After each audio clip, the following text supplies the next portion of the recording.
আপনি যদি কখনো কাউকে নেট শেয়ার করে থাকেন বা হটস্পট দিয়ে থাকেন, তাহলে অবশ্যই এই সেটিংস দুটো করে রাখবেন। এতে লাভ আপনারই হবে। তো চলুন বেশি কথা না বলে চটপট প্রসেসটা একবার দেখে নেওয়া যাক। তার জন্য আমাদের মোবাইলের সেটিংসে চলে যেতে হবে এবং এখান থেকে একটু নিচে গেলে দেখতে পারবেন কানেকশন অ্যান্ড শেয়ারিং। এটাতে ক্লিক করতে হবে এবং প্রথমেই পেয়ে যাবেন পার্সোনাল হটস্পট। এটাতে ক্লিক করতে হবে। তারপর এখানে দেখতে পাচ্ছেন কানেকশন ম্যানেজমেন্ট, এটাতে ক্লিক করতে হবে।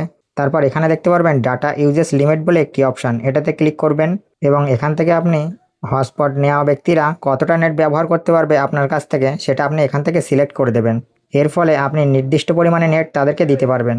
যদি আমি এখানে 200 MB সিলেক্ট করি, তা 200 MBর পরে সেই ব্যক্তি আর নেট নিতে পারবে না আমার কাছ থেকে, অটোমেটিক্যালি হটস্পটটা অফ হয়ে যাবে। সিলেক্ট করার পরে কনফার্মে ক্লিক করবেন।